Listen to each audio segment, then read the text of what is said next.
সেই ওমর ফারুকের সামনে একটা পাহাড়ি সাহাবি, যাকে বলা হয় বেদুইন সাহাবি, একটা বেদুইন সাহাবি, আল্লাহর ওলির দরবার তো একটু মনোযোগ দিয়ে শুনবে, এসে বলতেছি আমির আল মুমিনিন, আজকে হাজার হাজার সাহাবিদের সামনে আমি একটু ওয়াজ করতে চাই, ওমর ফারুকের সামনে।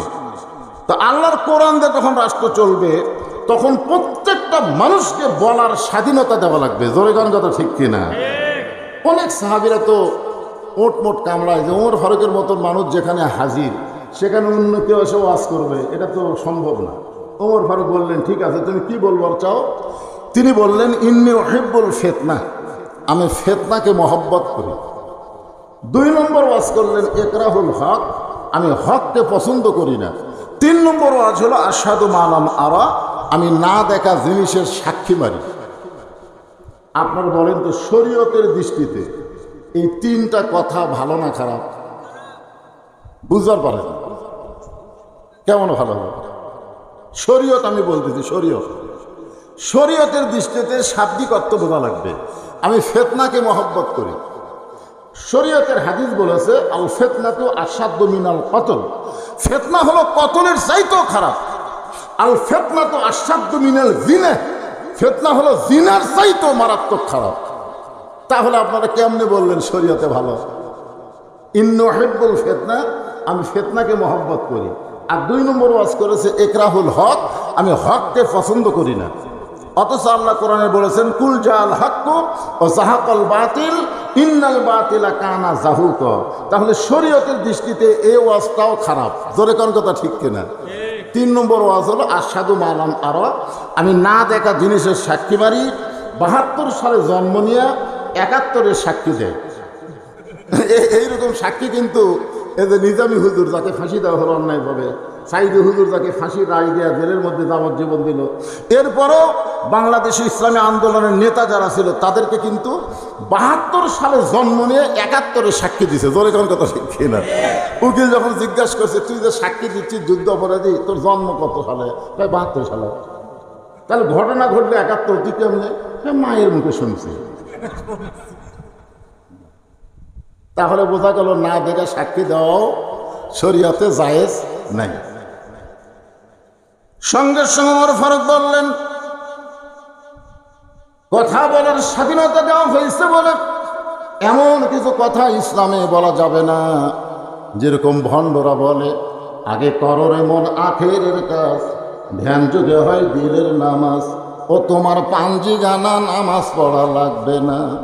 ওরে শরীয়তের মাওলানা, 14টা করলা কানা, কোরআন হলো 90 পারা, তোমরা খুঁজে পাইলা না। আপনার বলেন তো, এরা আসল না নকল? জোরে বলা লাগবে। বাংলাদেশে এই ভণ্ডদের আস্তানায় নামাজ লাগে না, অথচ আল্লাহ কোরআনে বলেছেন, আস্তাইনু বিসসবরি ওয়াস সালাত, যদি আমার কাছে কিছু পাবার চাও তাহলে ধৈর্য আর নামাজের মাধ্যমে চাও। এ কথা কার? আর এরা বলতেছে লাগে না। কি বলতেছে? তাই বলে বাংলাদেশের 92 মুসলমানের দেশে এরকম কথা বলা যাবে? ওমর ফারুক বললেন, ভাইজান, তুমি যদি তোমার কথা থেকে, ওয়াজ থেকে ফিরে আসো তাহলে আল্লাহ তোমাকে মাফ করবে। কারণ তুমি একটা কথা বলেই ফেলে দিছো। তুমি যদি তওবা করো আল্লাহ তোমাকে মাফ করবে। বলেন তো, আমরা যাই কিছু করি তওবা করলে আল্লাহ মাফ করবে না? আমরা 4 ভাই। আমার বড় ভাই আওয়ামী লীগ করে, প্রাইমারি হেডমাস্টার আওয়ামী লীগ।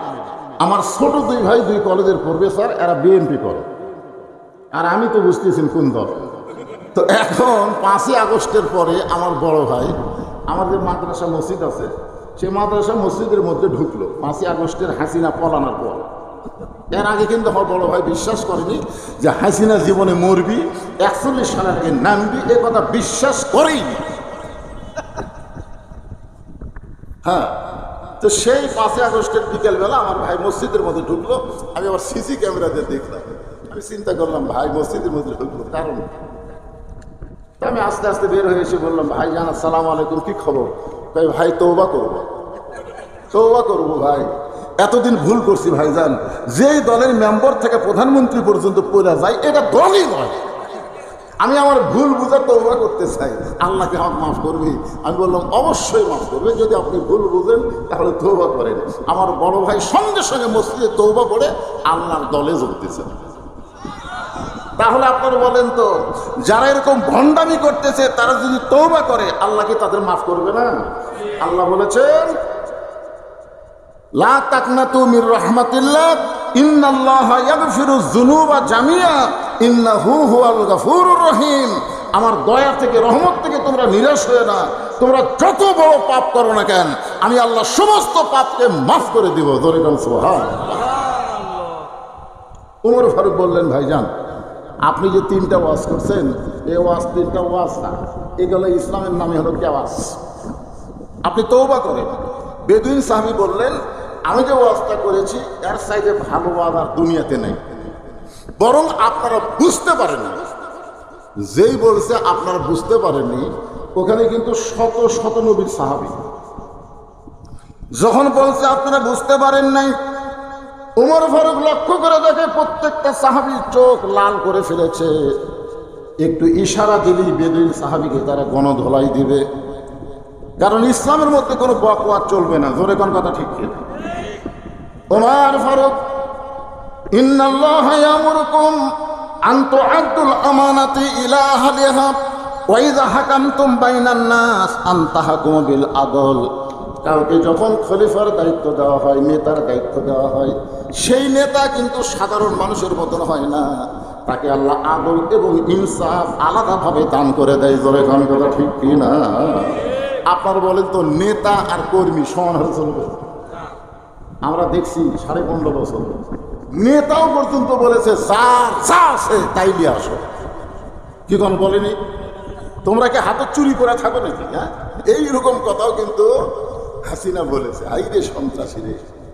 দেখেন, চিন্তা করে দেখেন, ওমর ফারুক লক্ষ্য করে দেখে প্রত্যেকটা সাহাবীর চোখ রক্তের মতো লাল হয়ে গেছে, মানে এক ধরি। কিন্তু ইন্নাল্লাহা ইয়ামুরুকুম আন তুআদ্দুল আমানাতি ইলা আহলিহা ওয়া ইযা হাকামতুম বাইনান নাস আন তাহকুমু বিল আদল। ওমর ফারুক আদল ইনসাফের দিকে তাকিয়ে বেদুইন সাহাবীর হাতটা ধরে নিয়ে গেলেন একটা আবদ্ধ ঘরে, তাকে জনগণের রোষ থেকে বাঁচানোর জন্য বন্দী করে রাখলেন। যাকে বলা হয় হেফাজত করা, তাকে বলা হয় কি? হেফাজত করা।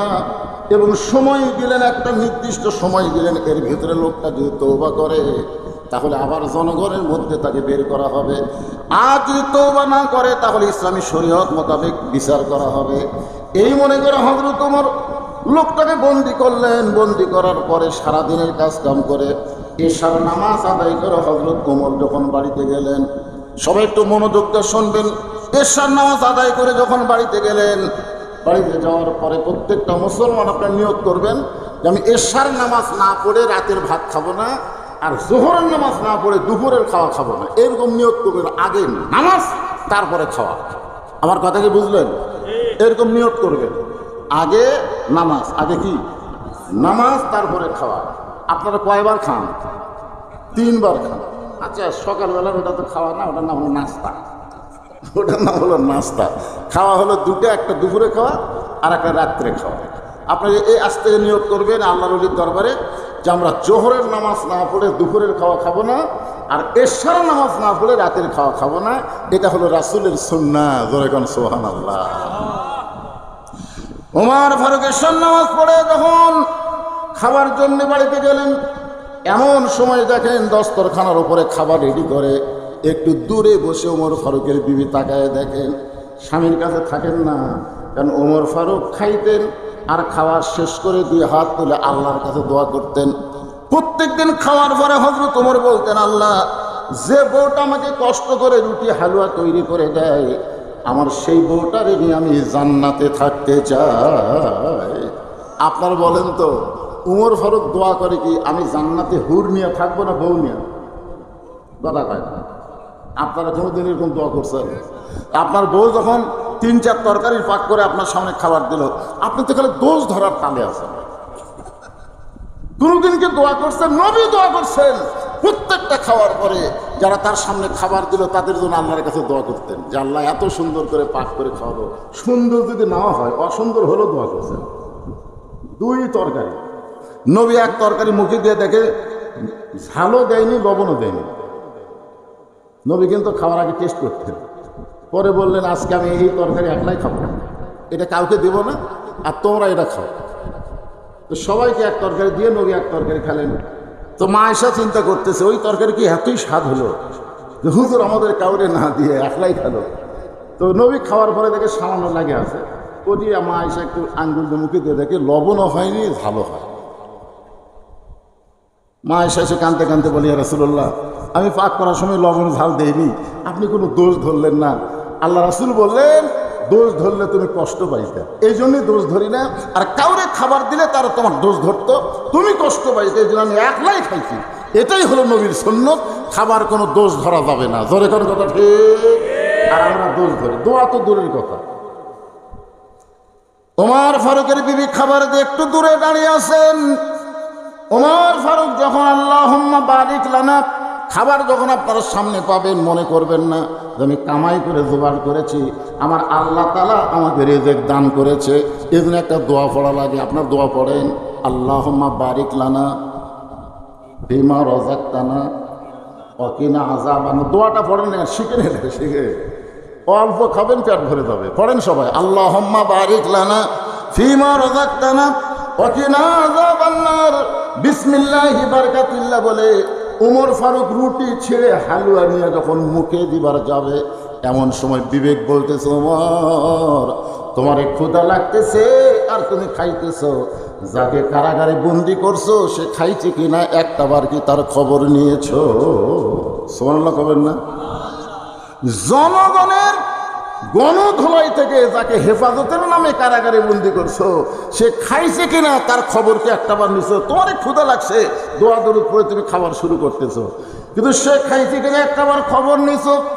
সঙ্গে সঙ্গে হযরত ওমর খাওয়া বন্ধ করে দিয়ে রুটি এবং হালুয়া টোপলা করে ওই বেদুইন সাহাবী যেখানে বন্দি করেছে তার দরজায় গিয়ে বললেন, ভাইজান এই দেখো তোমার জন্য রাতের খাবার নিয়ে আইছি। বেদুইন বন্দি সাহাবী মুচকি মুচকি হাসে আর বলে, নেতা যদি ভালো হয় জেলখানার ভিতরে খাবার পাওয়া যায়, কিন্তু নেতার ভাগ্যে খাওয়া না। নেতা যদি কি হয়, কথা কন না কেন? সামনে আসছে শুভ দিন, সামনে শুভ দিন আসতেছে, চিন্তা ভাবনা করে নিন। যেই নেতা নেতৃত্ব দিবে সমাজে, আবার মসজিদের মধ্যে গেলেও ইমামতি করতে পারবে, খুতবা দিবার পারবে, মসজিদেও সামনে যাবার ক্ষমতা যেই নেতার যোগ্যতা থাকে তারাই ভালো নেতা সমাজের হয়। জোরে কোন কথা ঠিক কিনা? ধপ নাই, চেহারা নাই, বিসমিল্লাহির রহমানির রহিম ঠিক মতো পড়া পারে না, উনি আবার ভোট চায়। আপনি কি মনে করেন আপনার ভোট আপনার আমানত? আল্লাহ আপনাকে দিয়েছে সাক্ষী দেওয়ার জন্যে। আপনি যাকে ভোট দেবেন সে যত ভালো কাজ করবে একলা সওয়াব পাবে না, প্রত্যেকটা ভালো কাজের সওয়াবের একটা অংশ আল্লাহ ভোটারদেরকে আমল নামায় দিয়ে দিবে। জোরে কর সুবহানাল্লাহ। আর যাকে নেতা বানাবেন, ভোট দেওয়ার পরে সে ভোট পায় যদি গম টম মারা খায়, এ সব টাকা বিদেশে পাচার করে, ওইখানে একলা পাপি হবে না। অনেক ভোটার দেখবেন হাসো আমল নামায় গিয়ে দেখবে তার আমল নামার মধ্যে সিমেন্ট, রড, বালু। সে কয়, আল্লাহ আমি জীবনে মেম্বারও হয়নি, চেয়ারম্যানও হয়নি, এগুলো আমার আমল নামা কেন? তুই যাক ভোট দিস তুই মারে খাস, তোর ভোটের কারণেই তুই এমপি হজারে। তুই যেগুলো মারছে তার একটা অংশ তোর আমল নামার মধ্যে ঢুকছে। এজন্য সামনে আসছে শুভ দিন, চিন্তা ভাবনা করে নিন। আমার ভোট আমি দিব, দেখে শুনে বুঝে দিব। জোরে কোন কথা ঠিক কিনা? দেখে শুনে বুঝে দিব। আমার ভোট আমি দিব, যাকে খুশি তাকে দিব, এটা সম্পূর্ণ গাঁজাখুরি। আমার ভোট আমি দিব, যাকে খুশি আপনি দিবেন কেন? আপনি মুসলমান না? বুঝে শুনে দেওয়া লাগবে, যাকে খুশি না, বুঝে শুনে জানে তারপরে দেওয়া লাগবে। বুঝতেছেন কথা? ওমর ফারুক চোখের পানি নিয়ে বাড়িতে আসলেন। বাড়িতে আসার পরে বিছনায় যখন ঘুমাতে যাইলেন, এমন সময় বিবি বলতেছেন, স্বামী গো আপনি কি খাবেন না? ওর প্রচুম করছে, আমি খাবো না মানে? তুমি তো দস্তরখানায় খাবার দিছে। বলে আমি দূর থেকে দেখছি আপনি খাননি। আপনি দোয়া দরুদ পড়ার পরে খাবার যখন মুখে দিবেন, এমন সময় আপনি না খায় টোপলা বান্ধা কোথায় যেন চলে গেলেন। ওমর ফারুক বললেন, বিবি একটা বেদিন সাহাবী এরকম অন্যায় কিছু ওয়াজ করছে, জনগণের ধোলাই থেকে বাঁচার জন্য তাকে কারাগারে বন্দি করছি। তার কথা আমার মনে পড়ছে বলে তার কাছে আমার খাবারটা পৌঁছায় দিলাম। বউ বলতেছে, আপনি জানেন না, আপনাকে না খাওয়ায়া আমি কোনোদিনও খাই না, আপনি না খাওয়া পর্যন্ত আমি কোনোদিনও খাই না। তো আমার খাওয়াটা আছে, আমরা দুইজন মিলে খাই। আপনারা বলেন তো, একজনের খাওয়া কি দুইজন খাওয়া যায়? কথা কয় না। যদি দোয়া দরুদ ঠিক থাকে, একজনের খাওয়া তিনজনও খাওয়া যায়। রাসূল বলেছেন, খাদ্য যখন কম, মানুষ তখন বেশি অল্প খাবা, বেশি বেশি পানি খাবা। 2 গ্লাস ভাত খাবা, 3 গ্লাস পানি খাবা, পেট ভরবে না? যেগুলো ভরবে না। যখন দেখতেছ তোমার আশেপাশে অভাবী গরিব লোক আছে, তরকারির মধ্যে তখন ঝোল বেশি দিবা, তরকারি দিবার না পারলে ঝোল দিবা, তাও বুঝবে সে আমাকে কিছু দিল। জোরে কোন কথা ঠিক কিনা? হ্যাঁ। ওমর ফারুকের বিবি বলে, স্বামী গো, একজনের খাওয়া আমরা 2 জনে খাবার চাই। এবার বিবির খাওয়া নিয়ে স্বামী স্ত্রী 2 জন যখন খাবার বসে, ওমর ফারুক দোয়া পড়তেছেন, আল্লাহুম্মা বারিক লানা ফিমা রাযাকতানা ওয়া কিনা আযাবান নার। বিসমিল্লাহ বলে যখন রুটি ছেড়ে হালুয়া মুখে দিবে, এমন সময় বিবেক বলতেছে, ওমর, যাকে কারাগারে বন্দি করেছো তাকে না হয় তোমার খাবার দিয়েছো, সে যদি বাড়ির অভিভাবক হয়, আর অভিভাবককে বন্দি রাইকা বাড়ির খবর না নিয়ে তুমি কেমনে খাও? বিবেক যখন বলতেছেন, ওয়াইযা হাকামতুম বাইনান নাস আন তাহকুমু বিল আদল। জোরে কোন আল্লাহু আকবার। ওমর, যাকে কারাগারে বন্দি করছো সে যদি বাড়ির অভিভাবক হয়, আর অভিভাবক যদি কারাগারে বন্দি থাকে, তার বাড়ির খবর না নিয়ে তুমি কেমনে খাও? ওমর ফারুকের হাতটা কাঁপতে কাঁপতে রুটির জায়গাত রুটি, হালুয়ার জায়গাত হালুয়া পড়ে গেছে। বিয়ে বলতেছে, আপনি কি খাবেন না? বলে, আমি কেমনি খাই? যাকে আমার খাবার দিছি সে যদি বাড়ির অভিভাবক হয়, আর অভিভাবকের বাড়ির খবর না নিয়ে আমি কেমনি খাই? সঙ্গে সঙ্গে ওমর ফারুকের বিবি টোপলা বান্ধে বলতেছে, আপনি যখন খাবেন না, আমারও খাওয়ার দরকার নেই, যান, আপনাকে আমি ছুটি দিয়ে দিলাম। এই খাবার নিয়ে যাকে কারাগারে বন্দি করছেন তার পরিবারের কাছে খাবার পৌঁছায় দেন। দরে কোন সুবহানাল্লাহ। আপনার বলেন তো, পুরুষ মানুষ যদি কারাগারে বন্দি থাকে, তাহলে বাড়ির কোন মানুষ থাকে? কোন মানুষ? তাহলে বউ হয়ে বলতেছে, আপনি যান, যাকে কারাগারে বন্দি করছেন তার পরিবারের কাছে খাবার দিয়ে আসেন। আমাকে বউ বলবি, যত বড় হুজুর হয়ে বলবি, মরদ মানুষ জেলত বন্দি, আর মেয়ে মানুষের কাছে মরদ মানুষকে পাঠাবে, যান খাবার দিয়ে আসেন। কারণ স্বামীর প্রতি বিবির অগাধ বিশ্বাস। ধরে কোন সুবহানাল্লাহ। ওমর ফারুক টোপলা নিয়ে ওই পাহাড়ি এলাকায় বেদুইন সাহাবীর পরিবারের খোঁজে যখন রওনা দিলেন, এমন সময় দূর থেকে একটা আওয়াজ ভেসে আসতেছে, বাবা, এত রাত হয়ে গেল বাবা, এখন পর্যন্ত আপনি বাড়িতে আসেন না, আপনি না আসলে আমি ঘুমাবো না, আপনি না আসলে আমি কোনোদিন খাবই না। ওমর ফারুক বুঝতে পারলেন, এই বাচ্চা এভাবে কাঁদতেছে, বোঝা গেল যাকে আমি কারাগারে বন্দি করছি তারই সন্তান হবে। কারণ নেতা তারা হবে, তাদের বহু ধরনের জ্ঞান মাথার মধ্যে থাকা লাগবে। ধরে কোন কথা ঠিক কিনা? কথা কন না কেন? অনেক চান্সে এসে দেখবেন এমন নেতা খুলে তুলবি, এমন কথা বলবে, নেতা বিশ্বাস করবেন যে আপনার মুখের উপর বেশি প্রশংসা করতেছে ও আপনার শত্রু। যে আপনার মুখের উপর বেশি প্রশংসা করতেছে আপনার কি? কথা কন না কেন? শত্রু। কারণ রাসূল বলেছেন, মুখের উপর যে তোমার প্রশংসা করবে তার মুখে ধুলে দাও। কারণ সে তোমার মুখের উপর প্রশংসা করে, গোপনে গোপনে তোমার শত্রুতা করে। এরকম মানুষের অভাব কম না বেশি? হ্যাঁ, একটু মনোযোগ দেবেন। ওমর ফারুক ছোট্ট বাচ্চার নিকটে গিয়ে বললেন, বাবা, আজকে কোনো কাজে হয়তো তোমার বাবা আটকে গেছে, আজকে হয়তো তোমার বাবা আসতে পারবে না। এই দেখ, আমি তোমার বাবার দরদ নিয়ে তোমার জন্য খাবার আনছি, এই খাবারটুকু নিয়ে তুমি বাড়িতে যাও, তুমি এবং তোমার মা এই খাবার খাও। সঙ্গে সঙ্গে ছোট বাচ্চা বলে, পথিক, আমি জানি তুমি অত্যন্ত ভালো মানুষ, আমি জানি তুমি অত্যন্ত ভালো মানুষ, কিন্তু তোমার ভিতরে আল্লাহর কোরআন নাই। ছোট বাচ্চা হযরত উমরকে বলতেছে, আমি জানি তুমি অত্যন্ত ভালো মানুষ, কারণ গভীর রাত্রে আমার বাবার দরদ দিয়ে তুমি আমাকে খাবার দিচ্ছ, আমার পরিবারের জন্য, মায়ের জন্যে, কিন্তু আমার বিশ্বাস তোমার ভিতরে আল্লাহর কোরআন নাই। ওর পর চুম করছে, কেন আমার ভিতরে কোরআন নাই কেমনি বুঝলে? ছোট্ট বাচ্চা বলতেছেন, ওয়াকাদা রাব্বুকা আল্লাহ তা'বুদু ইল্লা ইয়াহু ওয়া বিল ওয়ালিদাইনি ইহসানা। জোরে কান আল্লাহু আকবার। যে পীরের দরবারে গেলে মুরিদ পীরের পায়ে হাত দেয়, পীর একটাবার জিজ্ঞাসা করে না তোর বাপ মা কি জীবিত আছে? যদি বলে হ্যাঁ আছে, তোর বাপ মায়ের পায়ে হাত দিছিস?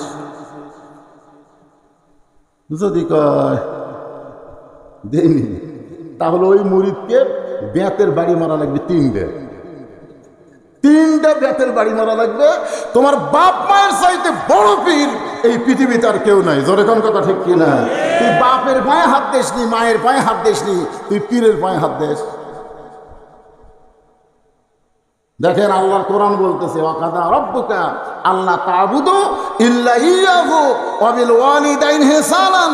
ছোট্ট বাচ্চা বলে পথিক তুমি আমাকে বাবার দরদ দিয়া আমার কাছে খাবার দিবার চাও, কিন্তু তুমি কি আল্লাহর কোরআন জানো? আল্লাহ বলেছেন আল্লাহর পরেই বাপ মার প্রতি ইহসান করো, দয়া করো, ভক্তি করো। তুমি যতই বাবার দরদ দিবার চাও, আমার বাবার আসরে দুনিয়ার কাউকে বসাবার পারবো না। আমি কোনোদিনও বলবো না আমার দয়াল বাবার দরবারেতে কেউ ফিরে না খালি হাতে।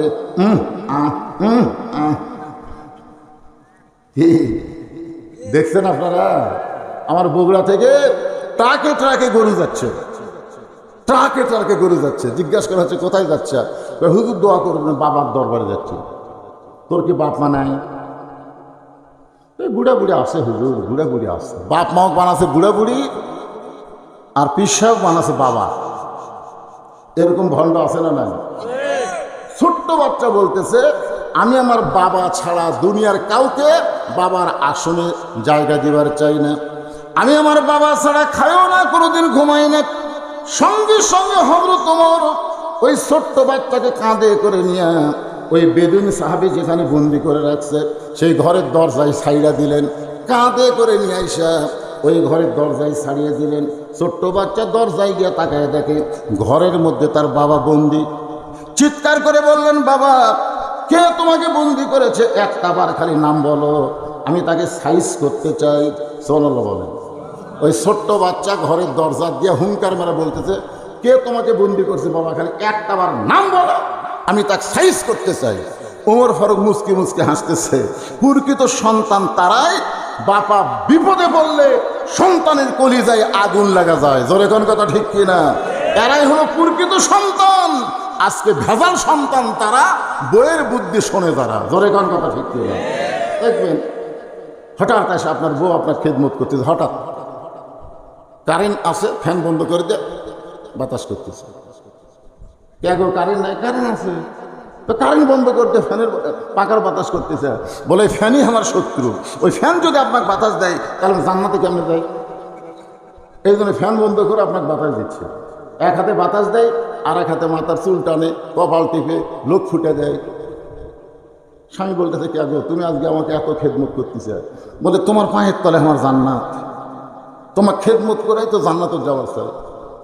এই খেদমত করতে করতে হঠাৎ এক সময় করে কাঁদতেছে।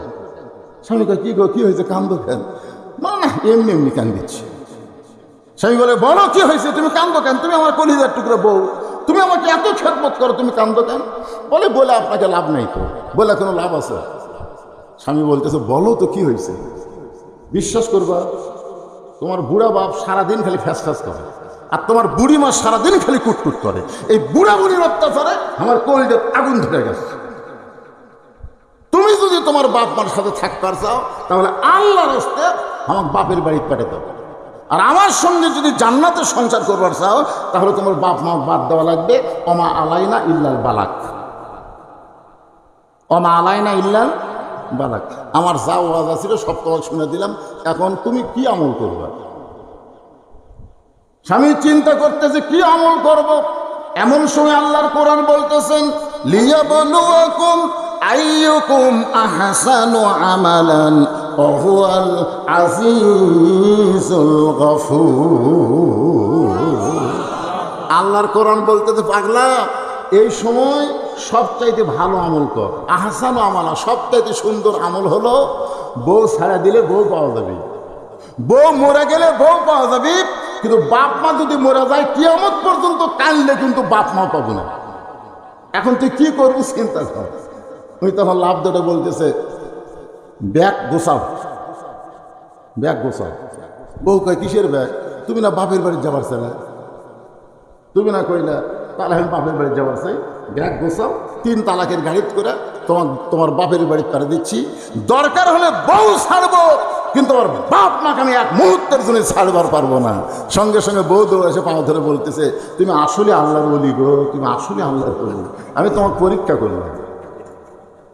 এইরকম মেয়ে মানুষ আছে না নাই? জোরে কান আছে না নাই? যখনই দেখবেন আপনার বাপ মার বিরুদ্ধে বলবে, সঙ্গে সঙ্গে আপনি বিশ্বাস করবেন না। যদিও আপনার বাপ মা অন্যায় করে থাকে, তারপরেও আপনি বউয়ের হাত ধরে বলবেন দেখি আমার বাপ মা এরকম কথা বলছে কিনা। হাত ধরে যখন বউকে বাপ মায়ের কাছে নিয়ে যাবার চাবেন, বউ তখন পিছন দিকে টান ফেলবে, পিছন দিকে না, দরকার নেই, দরকার কিসব দরকার নেই, আমার বাপ মার বিরুদ্ধে তুই আমার কাছে বলিস, আর বাপ মার কাছে যাবি না, যাওয়াই লাগবে। ওই সেদিন কান হাত দিয়ে তওবা করবে, আপনার কাছে আপনার বাপ মার বিরুদ্ধে আর জীবনেও বলবো না। জোরে কোন কথা ঠিক কি না? ওমর ফারুক মুচকে মুচকে হাসতেছে। মুচকে মুচকে হাসার কারণ হলো প্রকৃত সন্তান তারাই বাবা বিপদে থাকলে তাদের কলিজার মধ্যে আগুন ধরে যায়। খালি বলতেছে বাবা একটাবারের নাম বলো, আমি তাকে সাইজ করবার চাই। সঙ্গে সঙ্গে সঙ্গে সঙ্গে বেদুইন সাহাবী মুখে আঙ্গুল দিছে। চুপ চুপ চুপ করে পাগলা, যাই আমার বন্দি করছে তার নাম শুনলে তুই সাইজ করবো? নামটা খালি বলাই দেখে। বেদুইন সাহাবী বলতেছে তার নাম হলো হযরত উমর। যাই আমাকে কারাগারে বন্দি করছে তার নাম হলো হযরত উমর।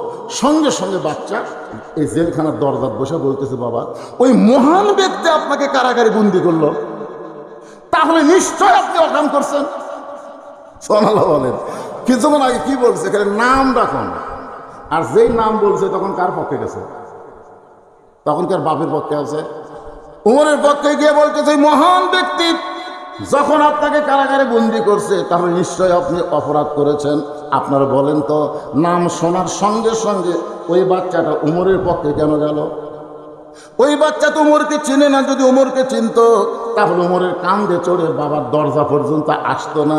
শুধুমাত্র নামটা শোনার সঙ্গে সঙ্গে বাবার বিপক্ষে উমরের পক্ষে যাওয়ার কারণ হলো ওই বাচ্চা যখন রাত্রেবেলা ঘুমায় না তখন বাবা হযরত উমরের জীবনী শুনে শুনে তাকে ঘুম পাড়াইতো। জোরে কান সুবহানাল্লাহ। একদিন বলতেছে পাগল, আল্লাহ আমাদের কেমন একটা খলিফা দিছে, যেই খলিফা মেম্বরে বসে ঘোষণা করেছে যে ফোরাতের কুলে একটা কুত্তাও যদি না খায় মরে হাসরের ময়দানে আল্লাহ উমরকে ছাড় দেবে না। ছোট বাচ্চার কাছে গল্প শোনাচ্ছে, একদিন গভীর রাত্রে আমাদের খলিফা হযরত উমর মদিনার অলি গলি ঘুরতেছেন। মদিনার অলি গলি ঘুরতে গিয়ে দেখে তাঁবুর মধ্যে ছোট 2টা বাচ্চা কাঁদতেছে, মা ক্ষুধা লাগছে, মা ক্ষুধা লাগছে। আর মা বলতেছে গোস্ত সিদ্ধ হলি তোমাদের খাবার দিব।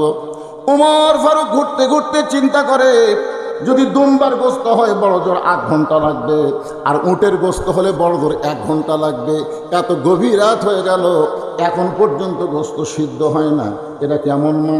উমর ফারুক তাঁবুর নিকট এসে বললেন, মা তোমার 2টা সন্তান ক্ষুধার জ্বালায় বারবার কান্দে, আর তুমি বলে গোস্ত সিদ্ধ হলে খাবার দিবা।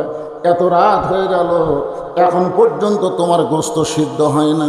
মেয়েটা বলতে পথিক আমার বাড়ি হলো ইয়ামিন দেশে। আমি শুনতে পাইলাম মদিনার খলিফা ওমর অত্যন্ত ভালো মানুষ।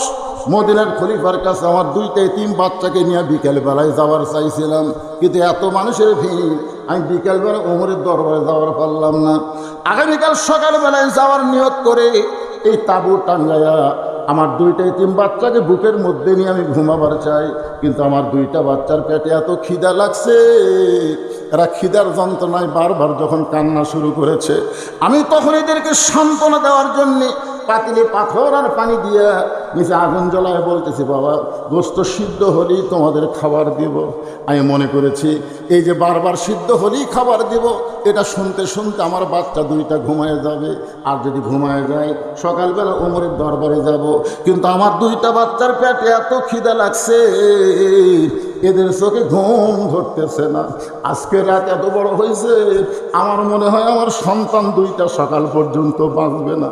সঙ্গে সঙ্গে ওমর ফারুক বলে, মা তুমি একটু ধৈর্য ধরো, মা তুমি একটু ধৈর্য ধরো। এক দৌড়ে বাইতুল মালের দরজায় কেমন আসলাম, একটা খাবার বস্তা আমার মাথায় উঠে দে। আসলাম বলে, আমির আল মুমিনিন, আপনি হলেন অর্ধজাহানের খলিফা, আর আমি হইলাম আপনার চাকর। কোথায় বস্তা নেওয়া লাগবে বলেন, হুকুম দেন। ওমর ফারুক বলে, আসলাম রে, একজনের পাপের বোঝা আর একজন মাথায় নেয় না, দে আমার মাথায় উঠে দে। আসলাম খাবার বস্তা যখন মাথায় তুলে দেয়, ওমর ফারুক মাথায় বস্তা নিয়ে এত করে দৌড়ানো শুরু করেছে পিছন দিক থেকে। আসলাম বলে, আমির আল মুমিনিন, এত বড় বস্তা নিয়ে এত জোরে দৌড় মারলে আপনি পড়ে যাবেন। ওমর ফারুক বলে, আসলাম রে, সময় মতো যদি যাবার না পারি, এই উমরকে জাহান্নামের আগুনে আল্লাহ পুড়ায় ফেলবে। এক দৌড়ে তাবুর নিকটে গিয়ে বললেন, মা তোমার সন্তান দুইটাকে জীবিত আছে। মহিলা বলতেছে, এখনো জীবিত আছে। তাহলে রুটি আর হালুয়া তৈরি করো। মেয়েটা রুটি হালুয়া তৈরি করে যখন ওমরের হাতে দেয়, ওমর ফারুক দুইটা সন্তানকে দুই উরাতের উপরে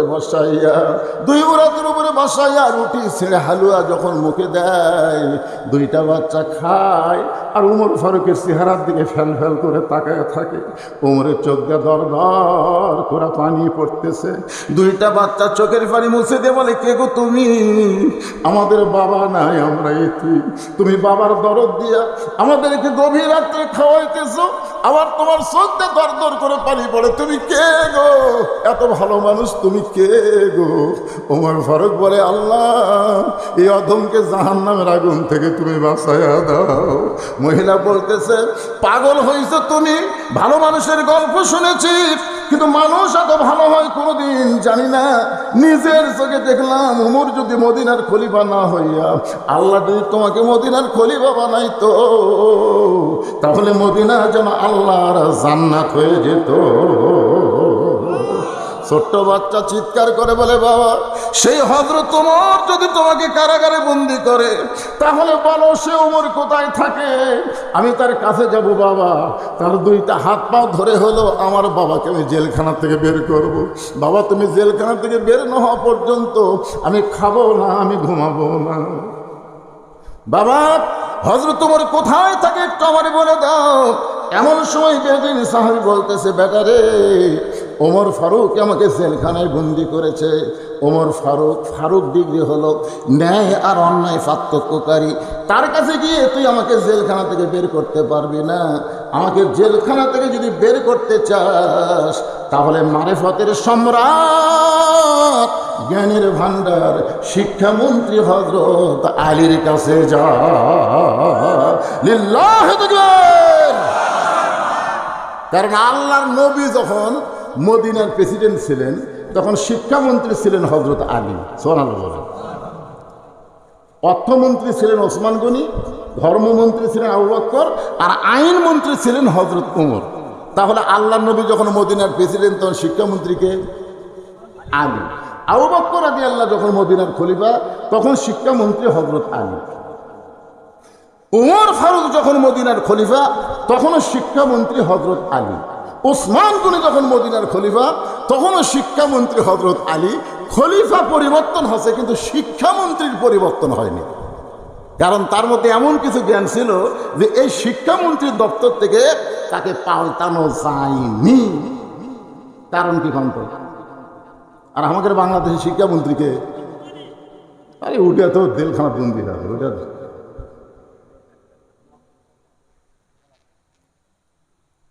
হ্যাঁ। এখনো যে উপদেষ্টার মধ্যে শিক্ষা বিষয়ক উপদেষ্টা তারা আছে, এরকে মাথাও ঠিক নেই। এরাও সব আবল তাবল কাম করবে চাচ্ছে, জোরে কোন কথা ঠিক কেনা, আবল তাবল কাজ করবে চাচ্ছে। খালি ইউনুসের মুখের দিকে তাকে আমরা এখনো গরম হচ্ছি। কারণ ভারত যখন বলেছিল যে আলু বন্ধ করে দিলাম, পেঁয়াজ বন্ধ করে দিলাম, চিনি বন্ধ করে দিলাম, তখন ইউনুস না থাকে অন্য কেউ হলে গালত হাত দিয়ে চিন্তা করতে, রে ভারত যদি বন্ধ করে দেয় আমরা খামো কি? ইউনুস তখন বুড়ে আঙ্গুল দেখাচ্ছে। কি ইউনুস কি দেখাচ্ছে? ইউনুস নবীরে খাইল মাছেতে গিলিয়া ফেরেস্তা পাঠাইলেন আল্লাহ ইসমে আজম দিয়া দমে দমে সে হরদম পড়ে সে ইসমে আজম মাছেরই উদর হইতে বাঁচাইলা প্রাণ। সবাই বলেন আল্লাহু আল্লাহু, তুমি জানলে জ্বালা।